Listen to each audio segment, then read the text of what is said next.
Et on est en ligne. Eh bien, bienvenue à tous pour cette dernière émission de la saison.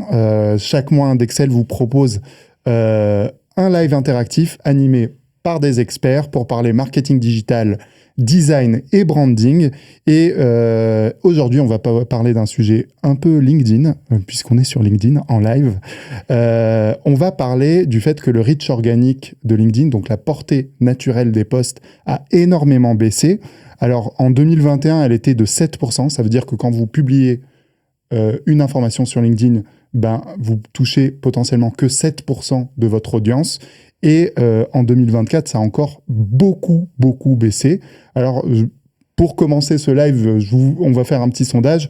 Vous allez essayer de me dire en commentaire, juste en dessous, de combien vous imaginez que le reach a baissé. Donc, c'est 7% en 2021. À combien on est en 2024. Donc, justement, face à ce reach organique qui baisse, il y a plein de solutions. Il y a le sponsoring de posts, mais on ne va pas parler de ça aujourd'hui.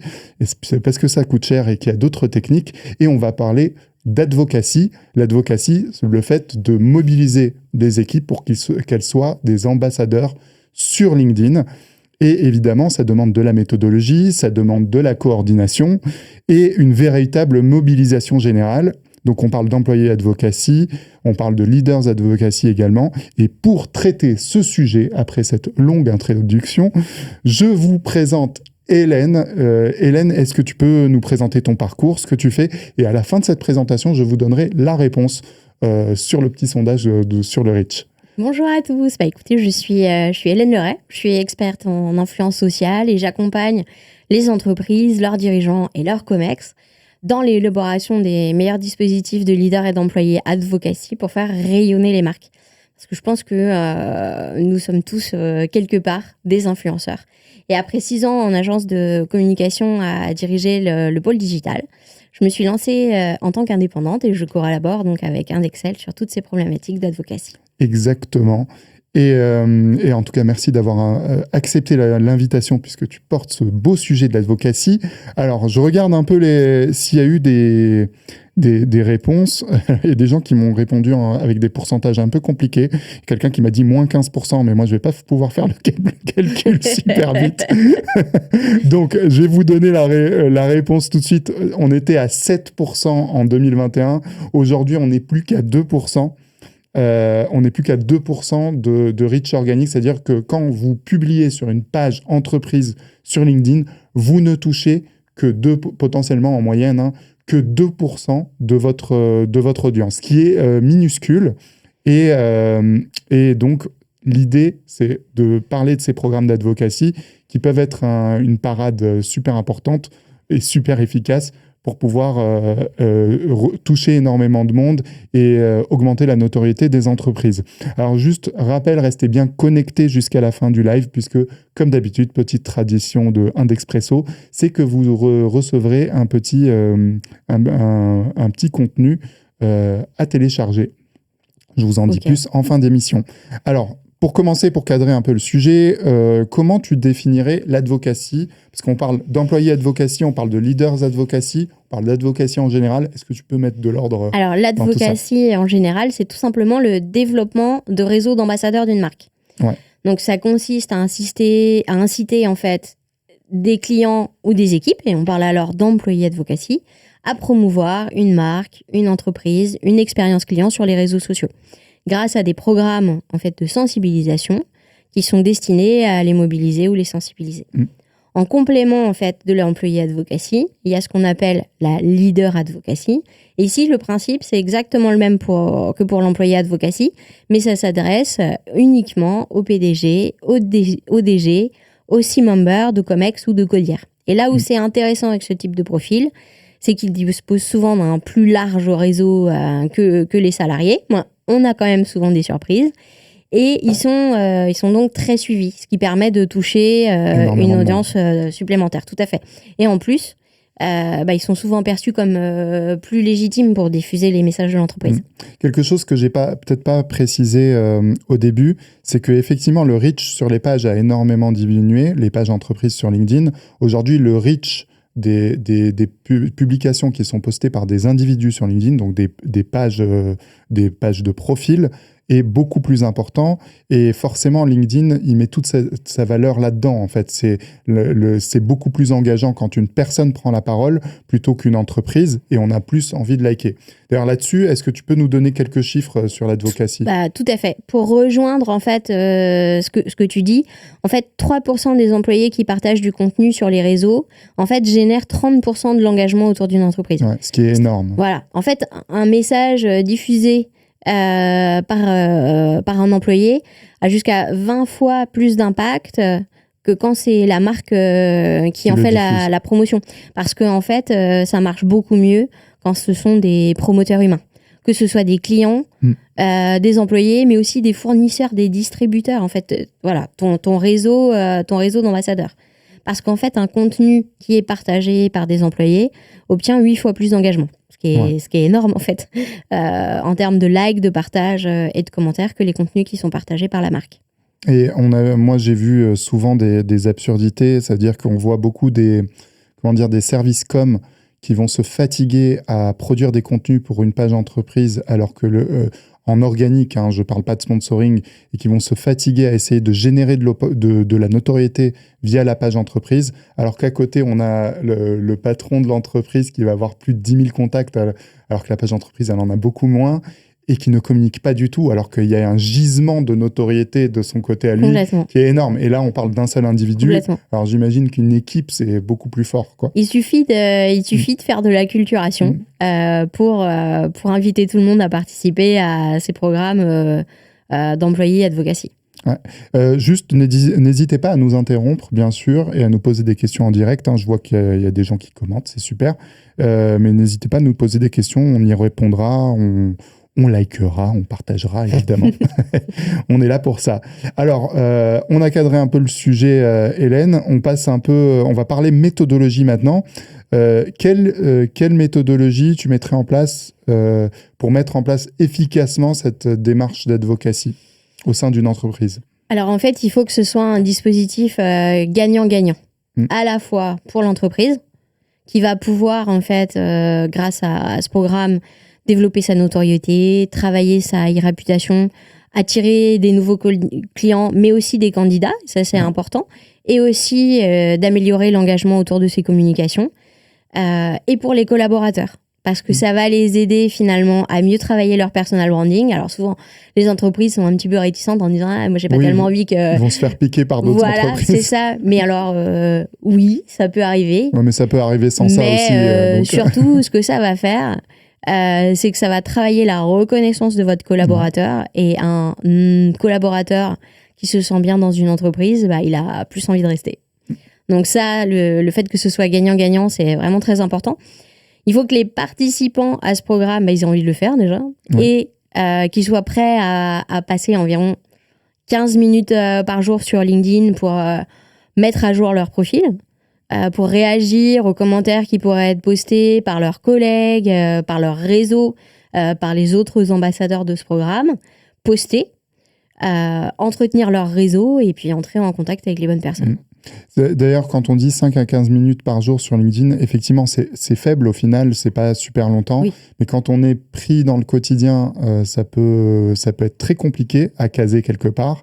Et c'est aussi l'intérêt d'avoir quelqu'un d'externe qui peut driver justement ce programme d'advocacy. J'allais complètement y venir en disant que l'avantage de ce type de programme, c'est qu'ils peuvent être complètement encouragés et drivés par un interlocuteur le plus souvent externe. Et le mieux, c'est qu'il soit externe, je pense. Ouais. C'est souvent plus intéressant, en effet. Après, il faut aussi que les contenus soient faciles d'accès. Parce que si les contenus sont pas faciles à trouver, en fait ils vont pas être partagés, ça c'est évident. Ouais, et ils vont pas trouver des contenus non plus par eux-mêmes, quoi. Ça peut pas être ça peut arriver. Moi j'encourage fortement en fait dans les programmes que je mets en place les participants de ce genre de programme de poster à la fois les contenus qui leur sont proposés, mais aussi en fait des contenus qui peuvent correspondre à leur ligne éditoriale et à les poster par eux-mêmes. Parce que forcément, s'ils commencent à chercher des contenus à partager par eux-mêmes, ça montre à quel point ils sont plus... Ils sont plus motivés. Plus motivés, tout à fait. Juste avant de passer aux étapes de ta méthodologie, une question, alors je la lis en direct, une question, mon compte LinkedIn m'appartient, il n'appartient pas à mon entreprise. L'entreprise qui m'emploie peut-elle me forcer à poster sur elle, sur ses projets ou ses succès? Et c'est une question justement qu'on aborde, donc c'est une très bonne question. Merci à Marie-Axel qui nous pose cette question. C'est une très bonne question, Marie-Axel, parce qu'en fait, non, pas du tout. Le compte LinkedIn, il est complètement personnel. Une entreprise ne peut absolument pas forcer quelqu'un à participer. Ça doit se faire sur le principe du volontariat. Et en fait, ça fait partie des écueils, justement, d'avoir envie de forcer tout le monde à participer. C'est vraiment ceux qui ont envie de participer qui doivent le faire, parce que ça marchera pas sinon, de toute façon. Et c'est là où c'est important, justement, dans la mise en place du programme au début, d'avoir cette démarche de montrer que c'est gagnant-gagnant, d'expliquer l'intérêt pour le salarié comme l'intérêt pour l'entreprise. Tout à fait. Et effectivement, je pense que c'est important de faire sur la base du volontariat, parce que vous n'avez aucun pouvoir, vous, entreprise, sur ce que postent vos employés. Après, on n'a pas le droit de dénigrer une entreprise, et ça peut être une cause de licenciement. Enfin, de dénigrer sa propre entreprise. L'entreprise peut se retourner contre l'employé. Mais par contre, on n'a pas à m'obliger à aller chercher mon profil LinkedIn pour que moi, je mette à disposition ma communauté. Il faut que je le fasse avec que je sois volontaire, quoi. Tout à fait. Et c'est pour ça qu'en fait, la première étape des programmes que je mets en place dans les entreprises, c'est l'audit. C'est qui a envie de participer, identifier les freins et les leviers de participation à ce programme. Qui vont être différents d'une entreprise à l'autre, forcément. Tout à fait, et d'une personne à une autre. Parce qu'en fait, souvent, les gens pensent que c'est compliqué, alors qu'en fait, c'est très simple. Donc, il y a pas mal de démystification à faire sur ce que c'est de publier sur LinkedIn. Il faut prendre les gens au jeu. Ensuite, il faut définir des catégories d'ambassadeurs, en fait, selon leur maturité digitale.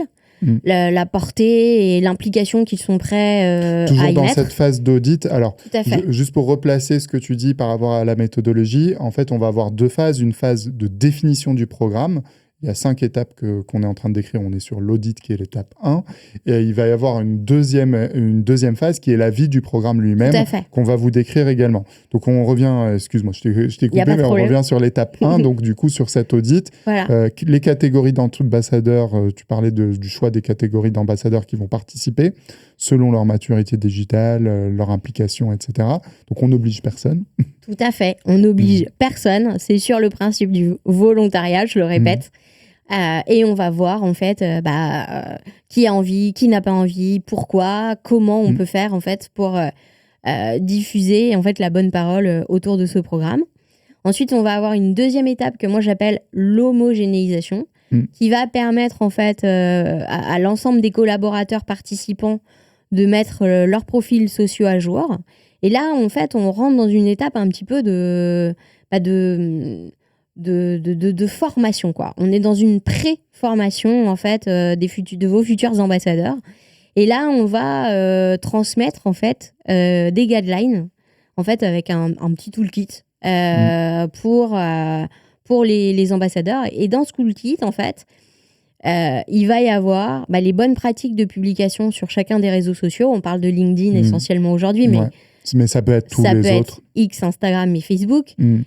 Des exemples de publications d'advocacy performante. Alors, si il y avait un programme préexistant dans l'entreprise, on peut se baser sur de précédentes publications. S'il n'y en avait pas, on va aller chercher des exemples à la concurrence ou d'entreprises qu'on aime bien, etc. Les hashtags à utiliser, les comptes de l'entreprise à taguer, mais aussi les informations confidentielles à ne pas partager. Et ça, une charte de prise de parole. Tout à fait, une charte de prise de parole qui, dans les plus grandes entreprises, accompagne souvent la charte de sécurité numérique, avec les do et les don'ts.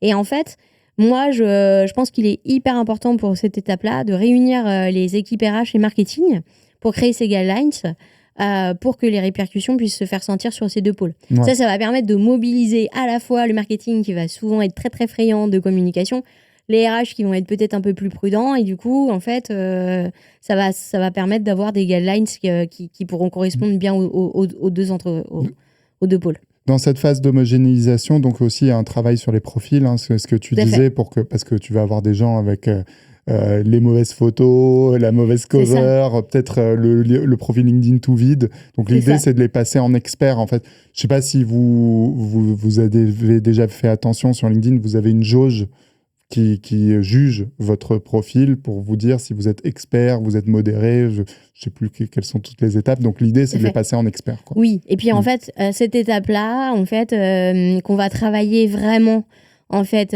lors de workshops, ça peut aussi être très très amusant parce qu'en fait, on commence toujours par la photo de profil. Ouais. Et il y a des petits outils très rigolos qui permettent de noter votre photo de profil. Et ça, je vous garantis que lors de ces workshops, on s'amuse bien parce que forcément, c'est le moment de changer ses photos de profil pour beaucoup de gens. Ouais. Parce qu'il faut mieux sourire sur LinkedIn comme partout et avec ses dents. Donc, ça laisse la possibilité. Je vais changer ma photo de profil alors. Tout à fait. Et en fait, ces workshops, ils ont vraiment pour but d'accompagner vos ambassadeurs pour mieux appréhender les codes de la plateforme. Donc, on va parler algorithme, on va parler des meilleures pratiques, on va parler des do's, des don'ts. Vraiment, à la fin de ces workshops, ça dure environ 1h30, on peut les faire par groupe, ça peut être plusieurs sessions. Les gens vont recevoir vraiment, en fait, vont ressortir vraiment avec une meilleure idée de ce que c'est LinkedIn et comment s'en servir à bon escient. Ouais. Et effectivement, point important, l'algorithme de LinkedIn ou d'ailleurs de n'importe quel réseau social, nous on est dedans, on est dans le métier, donc on connaît tous les petits trucs, mais c'est pas le cas de tout le monde et je pense que c'est toujours intéressant d'avoir la vision d'experts là-dessus, surtout que ça évolue très très vite. C'est-à-dire que l'algorithme de LinkedIn, en 1 an, il a changé. Donc, c'est bien de donner les bonnes pratiques là-dessus. Donc, on a dit une première étape d'audit, deuxième étape d'homogénéisation et troisième étape, du coup les petits ateliers, les fameux petits ateliers. Les fameux petits workshops où on va travailler ensemble pour bien connaître et appréhender LinkedIn. Et du coup, quatrième étape ensuite. Alors là, on va être dans une étape qui va être un petit peu plus personnelle et qui va plutôt considérer là, les membres un peu directeurs de l'entreprise, où on va vraiment travailler la philosophie du programme, ce qui va ensuite nous permettre de donner des petites missions à chaque ambassadeur. Donc là, on va se dire, c'est quoi l'objectif du programme ? Qu'est-ce qu'on veut travailler ? Est-ce que c'est l'engagement ? Est-ce que c'est promouvoir un nouveau produit ? Est-ce que c'est promouvoir l'entreprise parce qu'on a des difficultés à recruter et du coup, en fait, on veut attirer des candidats ? Ou alors, est-ce que, en fait, on veut tout simplement en fait, augmenter son taux de notoriété. Et là, on va travailler, en fait, les différents territoires d'expression de chaque personne qui va faire partie du programme, mais aussi le rythme attendu de publication, ce qui va pouvoir nous permettre d'organiser ensuite un planning, les outils qui vont être mis à disposition. Et c'est vraiment ce moment, en fait, où la philosophie est déterminée, que moi, je considère que ça y est, l'ambassade de l'entreprise est prête. Est prête, ouais. Et donc ça, c'est la 5e étape. Tout à fait. Je lis les commentaires. Hein. Je crois, il y a quelqu'un qui nous dit « Je ne sais pas si je suis la seule à avoir ce problème, mais je n'arrive pas à rester connecté au live. Plus de quelques secondes, je me retrouve redirigé vers la page de l'événement à chaque fois. » Alors, je ne sais pas si vous avez ce souci-là. Alors, c'est LinkedIn, hein, c'est pas nous. Je le dis. J'espère que d'autres n'ont pas ce souci-là. Je suis désolé, Marie. Dites-nous si ça s'arrange. En tout cas, prévenez-nous. Je regarde, hein, je recharge. Moi aussi, j'ai pas tous les commentaires tout de suite en direct. Donc, j'essaye de recharger pour avoir le maximum d'infos là-dessus. Mais tenez-nous au courant. Non, ça marche pour moi, nous dit Marie-Axel. Bon, en tout cas, sachez qu'il y aura en fin de live, vous aurez de toute façon le replay qui sera en ligne directement pour ceux qui ont des soucis de connexion. Ok, donc on a parlé de cette phase de préparation du programme, ces fameuses 5 étapes. Ensuite, on passe à une deuxième phase qui est le cycle de vie du programme. Et donc, il y a 4 points importants. Donc, est-ce que tu peux nous les décrire ? Alors, en fait, une fois qu'on a fait toute cette étape préparatoire, il faut pas la passer trop vite. C'est hyper important. Donc, suivant le nombre de personnes qui va participer à votre programme, ça ça peut prendre entre 2 et 3 mois pour mettre en place quand même. C'est un peu la fondation du programme, c'est-à-dire c'est ce qui va garantir aussi son succès. Tout à fait, complètement. Donc une fois qu'en fait, vous avez créé votre ambassade, donc il faut définir en fait, un espace où vous allez pouvoir mettre vos contenus. Donc moi j'appelle ça une bibliothèque de contenu, donc ça peut être soit une app dans un outil interne, on en parlera tout à l'heure, on donnera des exemples. Via des outils que vous avez déjà. Et à ce moment-là, en fait, il est vraiment impératif de développer une stratégie de content marketing. Et c'est là, en fait, que d'autres équipes d'Indexcel peuvent aussi entrer en jeu. Accompagner, forcément, pour produire du contenu pour vous. Tout à fait. Donc là, en fait, une fois qu'on est passé en fait, en mode cycle de vie du programme, il va y avoir 4 points essentiels dans ce programme. Donc, il va y avoir, en fait, à la fois des comités éditoriaux, où on va pouvoir choisir les sujets, les angles de prise de parole, quel storytelling, la définition de la chaîne de partage, parce qu'en fait, un post peut être égal à 10 posts différents suivant la personne qui prend la parole. Tout à fait. Les formats, ça c'est aussi très important. Est-ce que ça va être de la vidéo? Est-ce que ça va être de l'image? Est-ce que ça va être un article? Et ça, en fait, on va le faire en fonction de la stratégie de content marketing qui va être décidée ensemble. Ensuite, on va mettre en place, moi, ce que j'appelle des ateliers d'écriture. Donc, en petits groupes, pour les collaborateurs qui auraient besoin d'un coup de pouce pour se consacrer à la rédaction de leur poste, on va mettre en place des ateliers d'écriture. Donc, quel est l'angle que vous voulez choisir? Quel est le format? Quelle image? Quel contenu vous avez pour associer à ce que vous avez envie de raconter? Et ça, c'est vraiment très important parce que c'est ce qui va vraiment aider les collaborateurs à se prendre au jeu et à rentrer dans le truc. Ces ateliers d'écriture, ils sont vraiment essentiels. Après, il y en a souvent les dirigeants qui décident en fait de confier en fait cette partie-là à des services externes, tout à fait, déléguer complètement à des rédacteurs. Mais souvent, les employés, eux, par contre, au début, on leur donne un petit coup de pouce, on leur donne des modèles, etc., qui sont rédigés de A à Z. Et on continue de le faire sur des contenus qui sont vraiment très, très importants pour l'entreprise.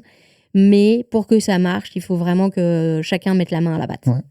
Et oui, dans les programmes de Leaders Advocacy, quelquefois, les leaders n'ont pas du tout le temps de faire ça. Non. Même si je sais qu'il y a aussi, dans l'accompagnement de leaders, il y a aussi une prise en main quelquefois qui se fait parce que c'est des gens où la communication est super importante pour eux, qui progressent de plus en plus et après qui se prennent en main tout seuls. Hyper souvent, en fait, les leaders, ce qu'il faut leur faire comprendre, c'est que en fait, LinkedIn n'est pas Facebook et qu'en fait, il faut accepter les gens pour faire grossir ton audience aussi. Oui. Ça fait partie des petites guidelines que je donne et c'est super important pour les dirigeants d'entreprise. Et en plus, aujourd'hui, il me semble que LinkedIn, c'est même pas il me semble, je suis sûr, LinkedIn aujourd'hui propose 2 manières de suivre des personnes où on les accepte, donc la fameuse friend request de l'époque Facebook quand on était petit, et le suivi comme un peu à la Twitter ou X aujourd'hui. Donc juste, je m'abonne à vos contenus et sans forcément avoir besoin d'avoir vos news. Et en plus, si vous ne souhaitez pas qu'on puisse se connecter avec vous, vous pouvez remplacer le bouton se connecter par le bouton suivi. Suivi. Et c'est ce que font beaucoup de dirigeants qui veulent limiter justement le genre de partage. Tout à fait. On peut donc les suivre, mais ça les évite, eux, d'avoir à accepter les friend requests. J'imagine qu'à partir d'un certain moment et d'un certain nombre d'abonnés les demandes sont tellement importantes. Ouais, et c'est débloqué. En fait, switcher de bouton. Ouais, et c'est débloqué de toute façon assez tôt. Parce qu'on peut passer son profil en profil influenceur, je crois, assez vite. Tout à fait. Parce qu'avant, le nombre de contacts était assez limité. Au bout d'un moment, en fait, leur serveur, ils ne pouvaient plus suivre. Et là, ils ont changé avec ce mode influenceur. Tout à fait. On switch et on a le bouton suivi. Tout à fait. Et donc ça permet de faciliter aussi cette petite chose-là. Pour en revenir en fait au programme, la 3e étape, c'est l'alimentation de l'ambassade. Avec des pushs d'articles ou de contenus qui vont correspondre en fait au centre d'intérêt des membres du programme qui pourraient utiliser dans des publications, mais aussi du contenu d'entreprise, plus simple, les événements d'entreprise, les actualités, les sorties de produits, les petites choses comme ça. Et puis, bien évidemment, on a le reporting. Il faut bien. Il faut mesurer, en fait. Et on a de la chance, aujourd'hui, tout est mesurable, y compris les communications via des profils. Tout à fait. Ce qui n'était pas le cas il y a quelques années, Non. ou même moins d'un an, hein, je à crois. fait. C'était pas super Tout propre. à fait. Tout à fait, parce que en fait, mesurer, c'est vraiment super important. Et ça permet de voir si les objectifs en fait, qu'on avait énoncés en début de programme sont atteints. Je voulais recruter des gens, est-ce que en fait, cette nouvelle stratégie sur LinkedIn, ça marche? Je voulais aider à booster la sortie de mon produit, est-ce que ça marche? Je voulais augmenter la notoriété de mon entreprise, est-ce que ça marche? Donc voilà. Juste une question qui est arrivée de Molly qui nous dit mais du coup il vaut mieux, alors elle revient sur le sujet des acceptations de personnes et tout ça, d'ajout de personnes, mais du coup il vaut mieux accepter tout le monde sans distinction ou faire le tri pour que les relations soient pertinentes. Alors, qu'est-ce que tu en penses? Fait, moi j'ai un avis là-dessus, mais je te laisse. moi je pars du principe qu'il faut accepter tout le monde, parce que vous ne savez pas du tout demain en fait votre plombier peut avoir une sœur qui est dirigeante d'entreprise et qui va avoir envie de travailler avec vous sur votre n'absolument pas préjugé en fait de la qualité d'un contact. En fait parce que le plus important de toute façon ce sont vos contacts de niveau 2. C'est-à-dire les personnes en fait que vos contacts de niveau 1 vous permettent de toucher. C'est le réseau de votre réseau. Et c'est ça qui va vous permettre, en fait, de développer votre audience, mais qui va aussi vous permettre de trouver des projets, de trouver des missions, des potentiels clients, que sais-je. C'est vrai que c'est un débat, ce point-là. En fait, moi, je vois deux limites différentes dans le fait d'accepter tout le monde, mais sur d'autres réseaux. Si je prends des réseaux type Instagram, Facebook, les réseaux plutôt méta, en général, on va partager de la vie privée et on n'a pas forcément envie d'accepter tout le monde parce que on partage des photos de notre fils, de notre fille, de son mari, de sa copine, de je sais pas quoi, et on n'a pas envie de mélanger ça avec des collègues ou des choses comme ça. Ça, c'est le côté plutôt méta, et je comprends qu'on doive limiter et qu'on ait envie de limiter. De l'autre côté, on a X. Mais c'est pour ça, sur Facebook ou sur Instagram, on a la possibilité d'avoir des profils privés. Oui, bien sûr. Mais sur LinkedIn aussi, il y a cette option-là. Mais en gros, et de l'autre côté, on a X où on peut, si on communique beaucoup, se taper des vagues de harcèlement, surtout dans la période dont on ne parlera pas et dans laquelle on est. Et donc, du coup, c'est deux limites de ces réseaux-là. Par contre, sur LinkedIn, pour moi, on a tout intérêt d'avoir le plus gros réseau possible et donc d'ajouter tout le monde. Moi, j'ai un principe, j'ajoute tout le monde peut m'ajouter. Sachant que sur LinkedIn, le bashing n'est pas autant présent que sur X. Parce qu'il est super dangereux. Comme tu l'évoquais juste précédemment, parce que LinkedIn a une politique de modération. D'automodération des gens qui est extrêmement performante.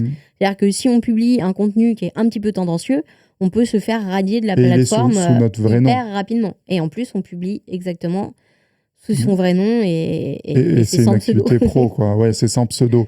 Donc oui, ajoutez-nous, s'il vous plaît. On n'a pas beaucoup d'amis sur LinkedIn. Ok, donc on a parlé du reporting. Donc voilà, c'est les deux phases. Donc dans ce programme d'advocacy, on va avoir une phase de préparation, une phase de cycle de vie du programme. Évidemment, tout ça est mesurable. Alors, petit spoil pour la fin c'est pas la fin du live, évidemment, mais pour la fin du live, on vous a détaillé, Hélène vous a détaillé toute cette méthodologie dans un document, et donc vous pourrez le télécharger. Je vous donnerai le lien à la fin. Comme ça, vous restez bien à la fin, jusqu'à la fin. Alors, on continue.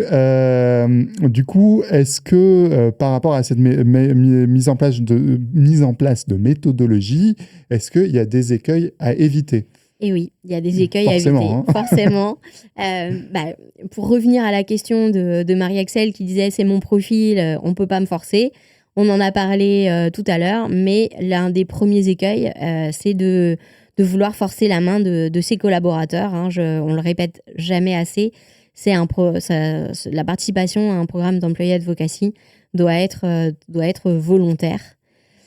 Le second écueil, ce serait de vouloir tout contrôler. En fait, forcément, moi, je me suis déjà retrouvée confrontée à des entreprises qui voulaient tout bien voir, tout définir, valider. tout voir, tout valider. Non, c'est pas possible. Pour qu'un programme d'employee advocacy fonctionne, faut laisser la place à la spontanéité, à l'authenticité. Un écueil aussi serait de ne pas accompagner. Cette méthodologie, elle est vraiment très importante. Le fait qu'il y ait un responsable de ce programme est très important parce que sinon, c'est pas bien. Parce qu'en fait, il faut encourager vos employés pour que ça marche. Il faut souvent rappeler en fait, à certains l'existence du programme.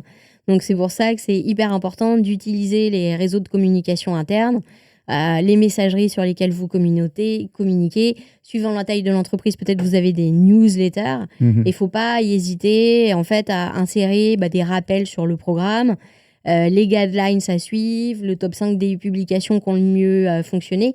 Et puis en fait, vous pouvez aussi investir vos bureaux, je sais pas, des stickers, des affiches. Mais c'est pour ça que pour en parler. Je reviens sur un point de la méthodologie, sur cette fameuse phase de préparation. C'est aussi une phase, j'imagine, qui permet de bien comprendre aussi la culture d'entreprise et les outils utilisés en interne pour justement s'insérer dans les habitudes. Plus on va s'insérer dans les habitudes, plus ça va être simple de déployer le programme. Si on rajoute du process à des process existants, je pense que c'est le pire truc. En fait, il faut vraiment que ça devienne un mécanisme. En fait, le matin, je prends le métro, j'ouvre mon téléphone, j'accède au lieu en fait où sont stockés les contenus, je regarde s'il y a des choses intéressantes à participer, à partager ou pas, je vais sur LinkedIn. Je like les posts qui ont pu être postés. Je peux faire ça le matin, je peux faire ça le midi, je peux faire ça le soir. Enfin voilà, c'est des petits mécanismes. Un autre écueil, ce serait d'y mettre un incentive financier. Participer à un programme d'employé advocacy, c'est pas lié à une contrepartie financière. Alors oui, il faut valoriser en fait l'engagement et la participation.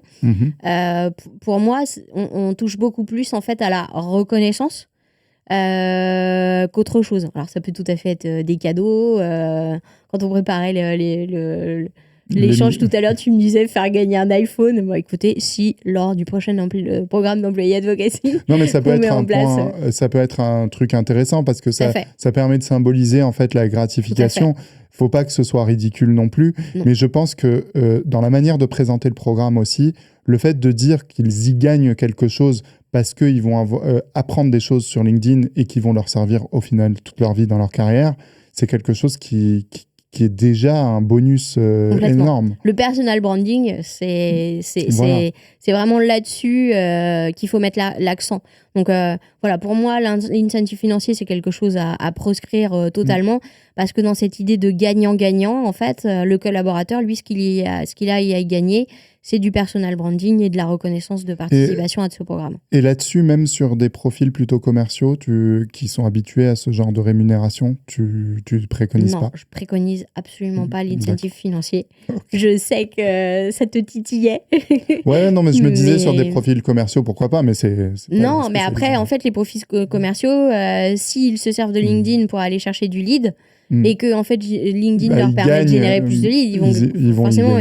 Ils y gagnent, parce que en fait, une statistique dont on n'a pas parlé en début d'émission, et c'était que y a plus de 60% des collaborateurs en fait qui disent avoir trouvé en fait de nouveaux leads grâce à LinkedIn. Donc en fait, voilà, ces programmes, ça peut marcher aussi là-dessus. Et je comprends ta logique maintenant, parce que c'est vrai qu'on en avait parlé avant l'émission, et je comprends un peu ta logique, c'est que en gros, c'est un programme qui est vertueux. Et la personne va en tirer des bénéfices, que ce soit dans son travail au quotidien ou même dans son apprentissage personnel. Et donc, mettre un incentive, c'est limite dévaloriser le programme et de dire non, la carotte, ça va être de l'argent et ça va pas être tout ce que construit le programme. Donc, ça dévalorise l'idée même du programme. Donc, je trouve ça très, très logique. C'est vrai que tout à l'heure, on a eu un petit débat entre nous que vous n'avez pas vu, c'était un peu hors caméra. Mais non, mais du coup, lors de cet échange, je comprends mieux tout ça. Et enfin, pour moi, il est hyper important de mesurer la satisfaction des employés. Parce qu'il ne faut pas oublier qu'un programme en fait, qui est performant, c'est un programme qui prend en compte l'état d'esprit réel des salariés. Comme Donc, pour des formations d'ailleurs. Tout à fait. Donc en fait, faut régulièrement mesurer leur satisfaction. Et si les chiffres évoluent positivement, c'est bingo, j'ai envie de dire. Et ça peut être fait en fait grâce à un questionnaire qui s'appelle l'Employee Net Promoter Score. Il est accessible facilement en ligne. Vous le retrouverez via Google. Et ce petit questionnaire permet de mesurer finalement l'engagement des salariés et leur capacité à recommander l'entreprise à des potentiels talents ou clients. Ça, c'est un des derniers points. Ça serait pour moi de voir s'ils sont toujours contents. Je vous mets un lien qui est via Swile. Hein. J'étais en train de chercher en ligne. Je vous le mets. Donc, c'est l'employé Net Promoter Score. Promoter Score, c'est quelque chose de facile à trouver, effectivement. Je vous le mets en commentaire. Hop, voilà. Je vous mettrai d'autres trucs, hein, d'autres ressources, parce qu'on en a pas mal. Ok. Alors, tout à l'heure, dans la méthode, on a abordé la question des outils, parce que j'imagine qu'il y a plein d'outils en ligne qui permettent d'aider à déployer ce programme d'advocacy. C'est quoi les outils connus et qu'est-ce qu'ils font, en fait? Alors moi, j'ai beaucoup utilisé en fait l'outil Socially.up qui a été racheté par Sociable. Ouais. Donc je sais que voilà, c'est un outil qui marche très bien. Il y a aussi d'autres outils comme Limber ou Ambassify, mais vous pouvez aussi utiliser les outils de programmation de poste. Moi, j'utilisais Facelift avant en agence. Tout de suite, tout ça. Voilà, tout à fait. Agorapulse. Agorapulse, Agorapulse, ils se sont mis à jour. Ils ont développé un programme en fait d'advocacy où on peut ajouter les profils LinkedIn des collaborateurs. Et programmer des postes, du coup. Des postes. Et juste la différence entre, pour que tout le monde comprenne, c'est quoi pour toi la différence entre des outils comme Agorapulse, qui sont plutôt des outils de programmation de postes sur les réseaux sociaux, et des outils comme Limber ou Ambassify? C'est quoi vraiment la différence de fonctionnalité? En fait, les trois premiers, ils ont vraiment été conçus pour faire de l'advocacy. De l'employé advocacy. Et en fait, certains les détournent pour les utiliser pour finalement programmer des postes. Et à l'inverse, les autres ont été conçus pour programmer des postes et les travailler avec toutes les métriques que ça peut comprendre et les outils d'analyse statistique. Et en fait, ajoutent des fonctionnalités advocacy parce que c'est des choses qui leur sont demandées régulièrement. Ouais. Sur les outils purement advocacy, ça veut dire que tu vas ajouter ton équipe d'ambassadeurs et ils vont recevoir des notifications pour des contenus, des choses comme ça. En fait, sur les outils typiquement en advocacy, tu as en fait un lieu qui est une sorte de bibliothèque de contenu où tu vas pouvoir retrouver tous tes contenus. Et ensuite, tu vas pouvoir les publier sur les différents réseaux sur lesquels tu as envie de les publier, et pas seulement LinkedIn. Ça va te les adapter au format, etc. Et c'est là où, en fait, l'entreprise, finalement, peut mettre tout ce qu'elle a envie de mettre. Et par rapport, en fait, au profil de tes différents ambassadeurs, ils vont pouvoir aussi recevoir un flux RSS de contenu en fonction de leur centre d'intérêt. Ah ouais, t'as ton directeur de la communication, il va recevoir des actualités autour de la communication. Ton directeur du digital va recevoir des informations sur ce qui se passe dans l'univers du digital et ça va pouvoir l'aider à communiquer par lui-même. Ok. Donc voilà pour les outils. Donc évidemment, les outils, ça dépend si l'entreprise dispose déjà de licences. C'est évidemment tous des outils payants. Hein. Tout à fait. Donc, ou bien toi, tu peux en conseiller un qui fonctionne bien et dont tu as l'habitude d'utiliser. C'est quoi les ordres de prix comme ça sur les outils, si tu les as en tête, hein, si tu les as C'est pas. environ une dizaine de milliers d'euros par an pour plus de 50 licences. D'accord. Environ. Je dirais. Je vais mettre. Enfin, c'était les prix. C'est les prix de Sociable. D'accord. De Sociable. Je mets les noms. Je mets Facelift aussi. Et Agorapulse que je vous mets. Agorapulse, c'est beaucoup moins cher. Ouais, il me semble que c'est pas très cher. Hein. C'est pas très cher, Agorapulse. Et même Outsuite, je crois qu'il y a une version gratuite. Ça, c'est pas très cher. En fait, les outils de programmation de poste sont généralement beaucoup moins chers que les outils ambassade.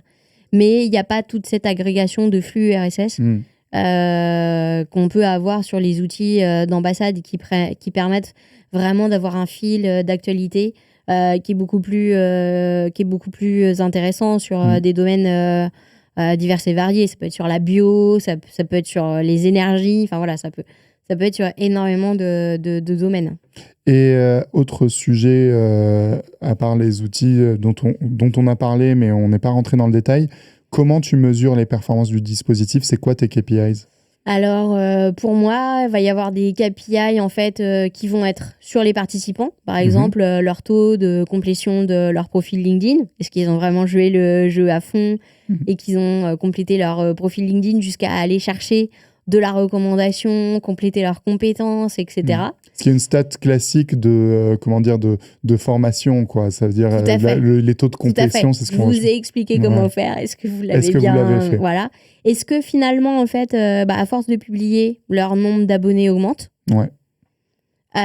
Et ensuite, ça va être sur les statistiques des posts, le nombre d'impressions des posts et leur engagement. Tout ça, c'est des données qu'on retrouve facilement aujourd'hui sur LinkedIn.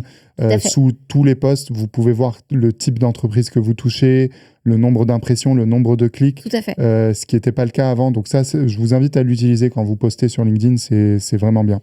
Voilà. Et ensuite, 2 petites métriques supplémentaires. Je regarderai en fait l'évolution du Social Selling Index de LinkedIn des participants. Alors ça, tu peux définir ce que c'est pour ceux qui ne savent pas le social. Alors en fait, ça permet de voir comment en fait vous vous positionnez au sein de votre réseau. En fait, à la fois comment en fait vous êtes perçu en tant que professionnel dans votre univers, mais aussi en fait par rapport justement à votre présence sur ce réseau. Et là, je viens de le faire pour moi, pour vous dire ce que ça donne. Il donne plus vraiment un score, j'ai l'impression. Il donne plusieurs données maintenant. Il y a plusieurs métriques. Ouais, il y a plusieurs métriques.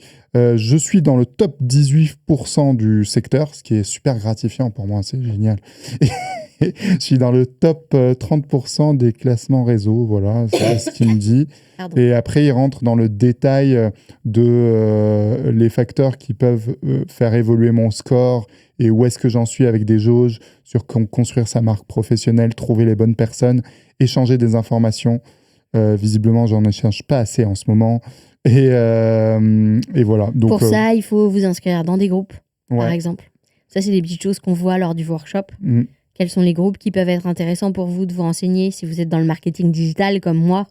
C'est tous les groupes qui sont liés au marketing digital.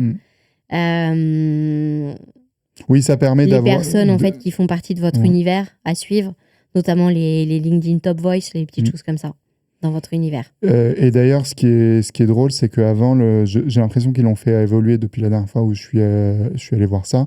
C'était un score un peu comme le Cloud à l'époque, le score Cloud. Et là, je trouve qu'ils l'ont rationalisé pour que ce soit beaucoup plus... C'est plus intéressant parce que ça permet d'aller sur différentes problématiques du profil. Ça t'aide vraiment à bien travailler ton profil dans le bon sens. Ok, donc... Et puis, on en a parlé juste avant, mais voilà, l'employé Net Promoter Score à bien suivre. Ça aussi, c'est une métrique. Voilà, si plus vos employés sont contents, normalement, plus votre entreprise est contente.